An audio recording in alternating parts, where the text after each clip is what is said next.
Danny Flexent here for Seconds Out. Delighted to be joined by the WBA featherweight champion, Nick Ball. And Nick, we're here to review 2024. As we talk now, there's still a couple of weeks left in the year, but you've been out 3 times.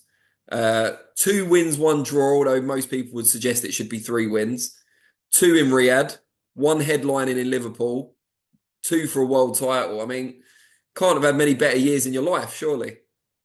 Yeah, that's it. It's a life-changing year, to be honest, for me. So yeah, it's been good, and yeah, just the main thing, becoming world champion. That's the main thing. That's what I've always wanted to do as a kid, and now that I've done it, I know it took a bit of time. The first one probably should have been world champion, but everyone knows what happened there. So that is what it is, and then you know the second one become world champion, and then defending in my home city. What was special as well. So yeah, it's been massive for me. Well, let's go through them. The first one that you mentioned there was Rey Vargas. Out in Riyadh, the first time that you've been on one of those big Riyadh season shows. What was the whole experience of that like? We'll talk about the result and the performance in a minute, but the actual experience of being out on a Riyadh show. Yeah, I enjoyed it. Yeah, and I can't wait to get back. I'm actually going Saturday. Peter's fighting.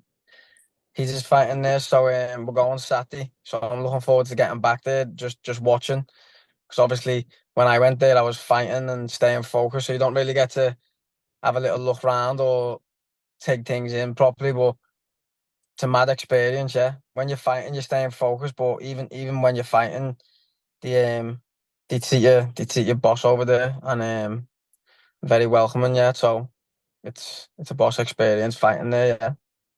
Most people considered you were a clear winner against Vargas. Obviously, the judges ruled it a draw. When you were waiting for the verdict in the ring, did you consider at all that you might not get it? Yeah. I seen people talking, and then I was thinking, "Well, what are they saying there? What's going on here?" It was a bit of a weird situation. Seeing Frank speaking to people, looking not happy. So then I knew something was going on, and he done that. He said it was a draw, and I was like, "Oh, yeah." It was a mad feeling. Didn't really know what to feel or what. Just bit annoyed, yeah. Well, very annoyed. How did you react to it afterwards before you got the next title shot against Ray Ford, which wasn't that long after? How did you kind of feel about it once you'd let it sink in? Just I've always thought about things, yeah. I've always thought about bad situations. Like there's always someone out there who's got it worse and things like that. So not to feel sorry for myself, not to get down, get straight back in the gym, because that's all we're gonna do anyway.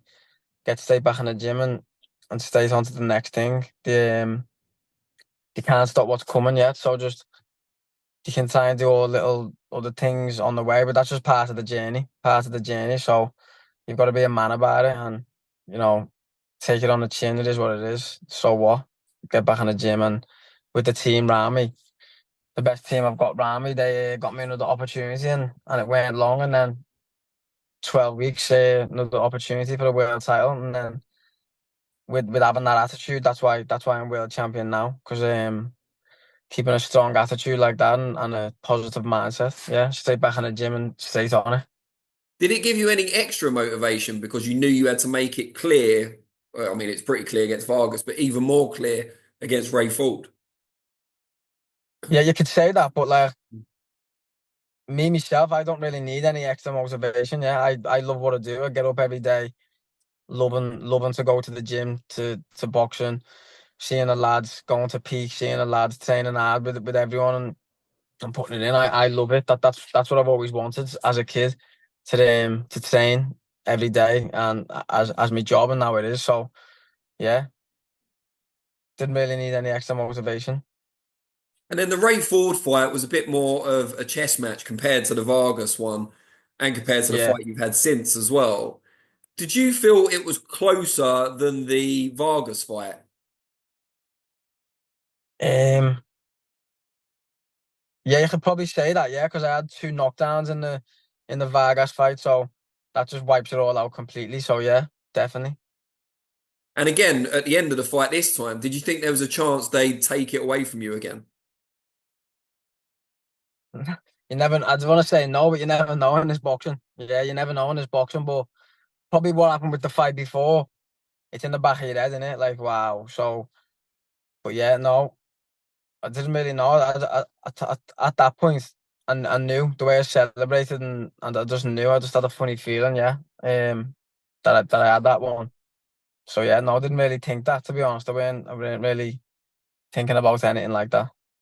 When it sinks in, you're a world champion. What you've worked your whole life for. What? Put it into words if you can. How do you feel at that point? You can't really explain how you feel. Yeah, it's when it does sink in, it's weeks after. You know, it's like you actually tell yourself, "Wow, I'm a world champion. This is what you've always said. This is what you've said on the interviews as a kid. Always dreaming to become world champion. On the interviews with you, I've always said it to you. One day I'll get the chance. I'll become world champion. So now that it's happened and you've said all them things, it's a nice feeling. But obviously, I knew it was going to happen. It was just when, but it's not over yet. I feel like it's only the start, and this is only the start at this level, and I'm going to take it to a next level. Yeah, from here. So just keep doing what I've always done. Really, staying in the gym, staying focused. And you said it doesn't sink in straight away. It didn't sound like the WBA helped with that by not sending you the belt particularly I quickly. How long did it take in the end before you got it? think it was like 3 months. Jesus. So I think it just was in three time for the months. first defense. Yeah, just in time, and for the press conference for the last one, for the announcement, we didn't even have the proper belt. We had to get a replica belt, so that's how long it took to come, and then it come just in time for the fight. When you start unifying, maybe the other sanctioning bodies will be a bit quicker. Yeah, hopefully, hopefully. Just the last thing on the Ray Ford fight, it was obviously part of Frank Warren's whitewash against Eddie Hearn in the 5v5. Yeah, Did that do anything for you as a fighter? Do you feel any kind of pride in helping the Warren team to victory? yeah, 100%. Yeah, because at the end of the day, I wouldn't be doing this on the shows I'm doing it without Frank, and wouldn't have got that opportunity without Frank. Just 12 weeks after the first one. Yeah, you got me on all these shows, platforms to fight on and give me that shot, Annie, and back me since day one. So to do that and get on there and back teams Queensbury and Frank, it's a nice feeling, isn't it? And then you get to headline in the big arena in your hometown for the first time. Obviously, you've headlined at the Olympia and other venues like that before. Ronnie Rios, tough challenger, been in with some really big names, but you went about it like a veteran. You broke him down. It was a pretty one-sided fight, which is, I'm sure, is great for you. How did you reflect on that one?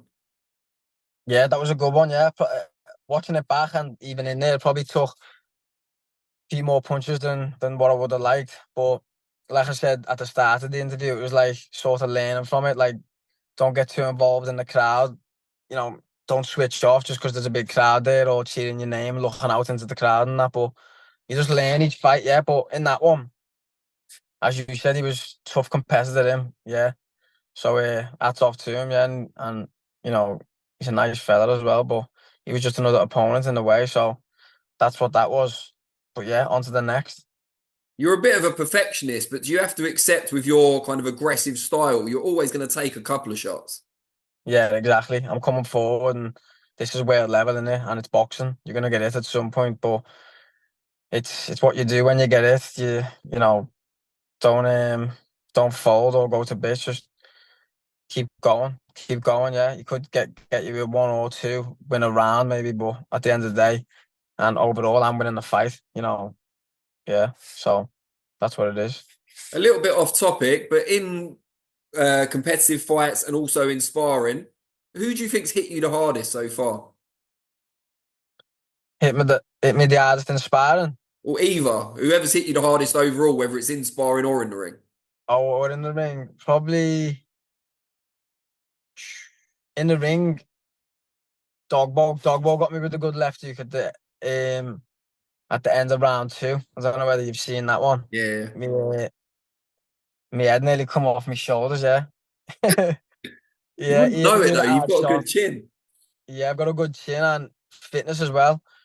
Good fitness, and that prepares you for taking a good shot. Obviously, we don't want to take them, but if you'd have to at this level, you've got to have a good chin, and you can't just go down off a shot. You've got to stow. If you have to take one or two, then that's sound. Brush it off, and get back to it.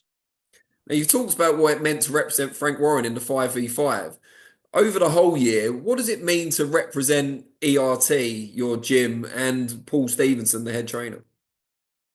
It means everything to me because that's who I started off with, and that's who I'm finishing with, and that's who won the world title with, and who I'm with every day in the gym.